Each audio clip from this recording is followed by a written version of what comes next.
Oi, colegas!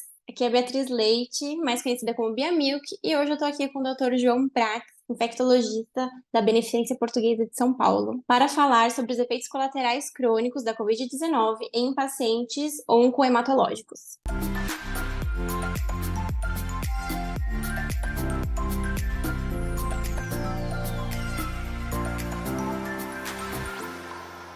Doutor João, muito obrigada pela sua participação aqui na TV Abrale. Imagina, Bia, um prazer. Eu agradeço muito o convite da Brale. Prazer estar aqui com você nesse tempo aqui. Doutor, vamos lá, vamos começar as perguntas. Milhões de pessoas se contaminaram com Covid-19 nos últimos anos. Quais foram os efeitos colaterais crônicos que estão sendo observados agora na população pós-doença, né? Pós-infecção da doença? Legal. Esse tema é bem interessante e a gente estava conversando um pouquinho antes aqui, que é como é difícil de conceituar bem essas coisas, né? Então, eu acho que vale a gente só passar por algumas coisas que podem estar acontecendo e como se conceituar isso para as pessoas entenderem o que nós estamos falando. A gente fala de Covid longa hoje, a gente fala de sintomas pós-Covid e você vai ler sobre isso em diferentes veículos de comunicação, órgãos de saúde, eles vão conceituar isso de maneiras diferentes, porque não é muito fácil de colocar tudo no mesmo saco. Mas se a gente tentasse fazer isso da melhor forma, provavelmente a gente falaria assim: o que é pós-Covid? Eu melhorei da infecção aguda que a gente conhecia ali, aqueles dias, seja numa época lá no começo, que as doenças eram lá moderadas, graves, as pessoas tinham quadros muito graves, eram entubados, ficavam internados, até mesmo infecção leve, uma febre, uma coisa mais simples que passou. E até hoje, em pessoas muito vacinadas, várias vacinas, imunocompetentes, tudo muito bem, 2, 3 dias de doença e ficaram bem. Muita gente tem alguns sintomas que são depois disso. Depois desse período que a gente chamaria de período clássico da doença, que seria quando você teria lá, nos casos graves, a pneumonia, ou nos casos leves só, os sintomas mais altos e a infecção ficaria aqui e ficaria tudo bem. Algumas pessoas desenvolvem alguns sintomas que depois disso. Ou elas ficam com alguns sintomas, ou mesmo semanas a meses depois da infecção, esses sintomas aparecem. E quando eu falo dessa forma genérica, assim, que nossa, parece que tá falando de um monte de coisa, realmente é porque é um monte de coisa. E aí tem alguns nomes que entraram aí.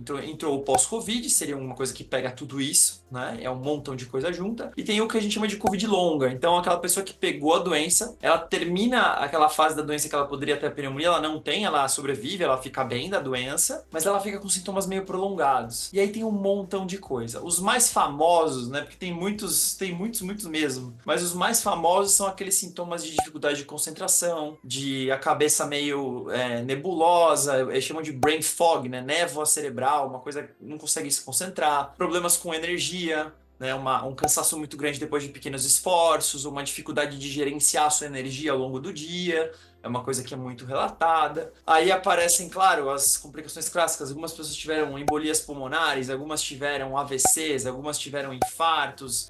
Tem os fenômenos de autoimunidade, então depois da infecção viral aparece lá uma doença autoimune. Tem um montão de coisa. Tem outro sintoma que é muito comum, são alterações da pressão, e a gente chama disso de desautonomia. Então, o coração acelera quando não deve, ou ele fica mais lento quando não deve. A pressão fica baixa no momento que não era para ficar baixa. A pessoa levanta, ela fica com o coração super acelerado. Tem algumas síndromes nessa direção também, que a gente chama de desautonomia. E aí tem umas outras coisas menos comuns. E os nossos pacientes, os imunossuprimidos, especialmente quem vive na oncohematologia, né? Especialmente os pacientes que têm doenças dos linfócitos B, dos linfomas e companhia, eles têm aí eu diria que é um double trouble, ou dois problemas. Eles podem ter esse problema que eu falei, e alguns deles, especialmente nessa população, a gente estuda um pouquinho mais a persistência do vírus. O cara fica com o vírus replicando no pulmão lá. E eles podem ter umas pneumonias por Covid, que ao invés de durar ali 2 semanas, duram meses. Tem relato de quase ficar um ano inteiro com pneumonia que vai e volta do Covid. Se você está gostando desse vídeo, se inscreva aqui no canal para não perder nenhum conteúdo. É muito complexo e muito individual também, né? Acho que individual é uma palavra muito boa mesmo, Bia, pra gente falar. Acho que tem que tratar cada paciente individualmente, porque como eu falei, provavelmente o que as pessoas vão ter, e é legal isso que você falou, elas vão ter uma combinação disso, e bem própria e pessoal mesmo, né? É o que você falou. Então no consultório eu tenho muitos pacientes diferentes, alguns têm mais problema respiratório, tem mais problema com essa coisa do exercício, tenho pacientes que têm muito mais problema com brain fog, tem paciente que ficou com alteração de olfato e paladar bem prolongada, e a vida tá normal. É bem, Sim, realmente varia. Tem gente que bem com relativo, né? intestino ruim, deu uma bagunçada na parte intestinal. Então realmente tem essa. Acho que cada um vai ter a sua. Se for acontecer isso, vai ter um pouco o seu próprio quadro. Isso que dificulta tanto a gente colocar tudo no mesmo barco e dar um tratamento. Tanto que os tratamentos propostos para essas coisas, eles são meio por sintomas diferentes, assim. Não é tudo a mesma coisa. E nos pacientes oncohematológicos, né, esses efeitos eles são potencializados? É uma dúvida que me pega também, porque eu sou uma paciente que tive Covid pré-tratamento, antes de descobrir a doença. Tive Covid durante o tratamento, né, na minha pior fase. E eu não sei até que ponto isso pode ter, sim, prejudicado o meu tratamento, porque foi num período que eu mais, assim, tive intercorrências também, né? Eu tive uma grande intercorrência, não que eu tive várias, mas eu tive uma grande, que foi exatamente no mesmo período que eu peguei a Covid, né? Os sintomas não eram de Covid, mas foi o meu mês, assim, o meu ciclo, né? Vamos falar de ciclo mais crítico. Uhum. Mas não eram sintomas de Covid. Eu não sei até que ponto isso pode ter influenciado também, né, no meu tratamento. E também Legal. o pós, né? Que tem todas essas questões aí. Oncohematologia, isso é legal a gente falar disso, porque são os pacientes, se a gente fosse escolher, pega e fale um grupo de pacientes que foi pior, né? Tem os obesos e os hematológicos. Não tem, assim, é difícil de você fugir. São os piores casos mesmo. A gente teve, lá no começo da pandemia, a gente falava que era, assim, quase um terço de mortalidade se juntasse todo mundo, né? Então, você imagina, de cada pessoa com doença oncohematológica em atividade ali, que pegou Covid, quase um terço foi a óbito, a mortalidade é muito alta. Outra coisa que aconteceu nos dados, se olhar os dados do Ministério da Saúde, de 2021 aí depois para 2023, os imunossuprimidos eram 2% das mortes. Mais ou menos, né? Hoje 17%, tá? 5, 6 vezes, quer dizer, muito mais, né? A proporção de quem hoje sofre com a doença por ser imunossuprimido aumentou muito. E o que você falou é interessante, porque tem uma coisa que acontece muito na oncomatologia que prejudica bastante, falando um pouco do mais focando no pós. Porque claro que o Covid é mais grave, pode causar mais problemas, pensando bem nessa coisa de você não gerar uma imunidade adequada, mas acho que vale a gente colocar dois pontos que afetam muitas pessoas que estão em tratamentos oncomatológicos, que programam a quimioterapia, um ciclo, como você falou, ou que estão programando um transplante de medula, são essas coisas são muito importantes. Então, uma delas é você teve Covid e geralmente isso atrasa o teu próximo ciclo, em geral. Dificilmente isso não vai atrasar, porque a doença está associada, assim, com riscos muito grandes, então dependendo do tipo de quimioterapia que você está fazendo, especialmente as quimioterapias para linfomas mesmo, para os linfomas, você fazer durante um Covid é extremamente arriscado, aumentar muito o risco de problemas, mesmo sendo vacinado, porque a chance maior é que você tenha sido vacinado no momento que você estava com as medicações, estava sobre um ciclo, estava imunossuprimido. Então a vacina não funciona tão bem naquele momento. E aí você vai receber um outro ciclo e pega o Covid. Então, é uma ciência complexa, né? Eu trabalho muito com hematos e a gente sempre está discutindo. Pera, agora espera mais um pouco, faz um antiviral. Então, a gente trabalha muito nesse momento aí. Então, é muito comum que se atrase um pouco até a gente garantir que a doença está bem controlada e você não vai ter consequências disso. A segunda coisa é que alguns pacientes fazem pneumonias persistentes e aí entra um pouco nesse contexto também. Especialmente linfomas, mieloma agora com algumas terapias novas que também depletam muitos linfócitos B.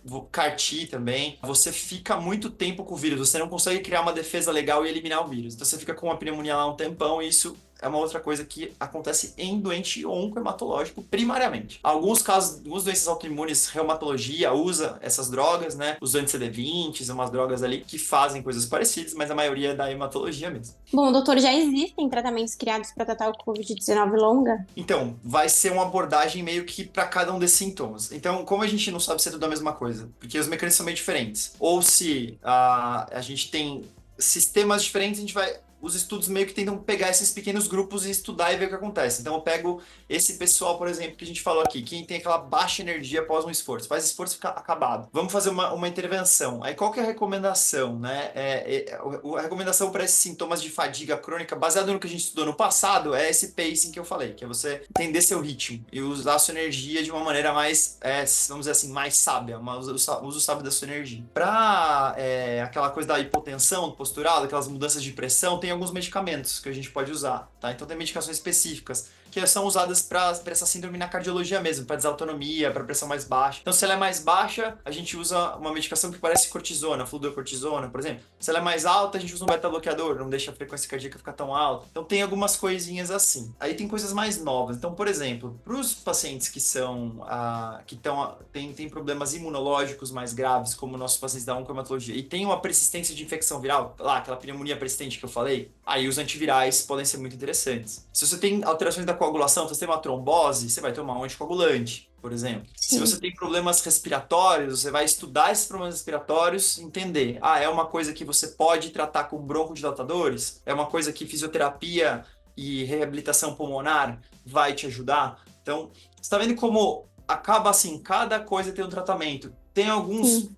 tem alguns treinamentos e algumas estratégias de feedback para aquela questão do olfato do paladar. Tem um monte de coisa diferente que está sendo feita, mas, de novo, provavelmente cada uma dessas coisas não é exatamente a mesma doença, né? Sim, Então, hoje o que eu vou ter que falar é que, personalizado. assim, É uma individualizado. doença personalizada, tem que ser personalizada para cada indivíduo. Exato, e acho que o mais importante é você passar numa pessoa que entenda que isso possa ser outras doenças que você não tinha diagnosticado e correr atrás e falar E para se tratar, com garantir certeza. que isso não é o que você falou antes, que isso não é uma coisa que você tinha e não sabia. Primeiro garanta aí, se é uma Exatamente. síndrome bem caracterizada e conhecida, vamos tratar ela. Aí os sintomas do Covid a gente vai fazer o melhor que a gente puder. Mas como eu falei, se eu falei 10 tratamentos, significa que nenhum deles é 100% e que a gente Sim, precisa mas o enfrentar e importante é entender que melhor. tem, né? Tem linha de tratamento, isso é Exatamente, importante exatamente. também. Então também é importante entender melhor do que nós estamos Sim, falando. com certeza. E, doutora, as vacinas, elas estão sendo modificadas, né, pensando em minimizar esses efeitos prolongados na pós-infecção. Isso é importante, porque como os estudos de vacina sugerem que ela previne, isso é uma coisa importante, vale também a gente Sim, sempre lembrar que nós temos que ir adaptando a nossa vacina, né? Então as variantes do Covid foram surgindo, a gente tomou agora a bivalente no final do ano, e nesse começo de ano logo vai vir para a variante Omicron XBB, vai ter uma vacina mais nova específica, que essa é a variante que está circulando mais no mundo aí. Então, lógico que a vacina estar atualizada de proteger da infecção é muito importante, e a gente tá meio cansado de vacina, mas se tem um grupo único, acho que se tem um grupo que a gente tem que enfatizar os esforços de tomar muitas doses, é o grupo é a da do Covid. dermatologia. Não, com É, certeza, sim, eu mas nem por que me eu tô diga. falando A isso? minha, E, a e, minha e lista é todas as grande. vacinas. E aqui, gente, não é só a vacina do Covid, não.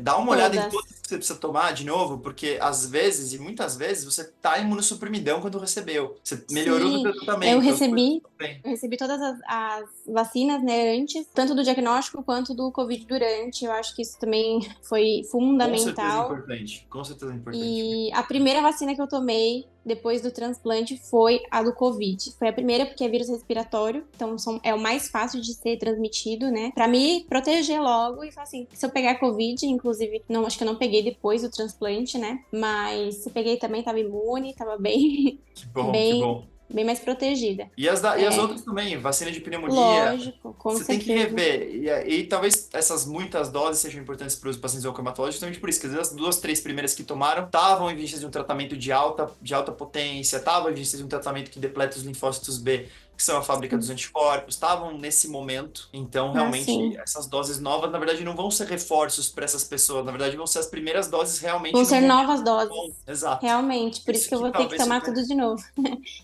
Eu já tô ali com a minha cartilha, já tô O começando meu transplante é um processo de resetão, né? É isso mesmo, começa tudo. um resetão, exatamente. É isso aí. Então tá, doutor, muito obrigada.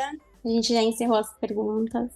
Imagina, Bia. Obrigado você, obrigado pessoal da Abrale por me convidar. É um prazer estar aqui novamente e vamos em frente. É isso aí. Muito obrigada por ter ficado até o final da entrevista. Se você gostou, curte, comenta e compartilha, principalmente com aqueles que você acha que precisam ver essa informação. E por hoje é só. Até o próximo vídeo, até a próxima entrevista. Tchau!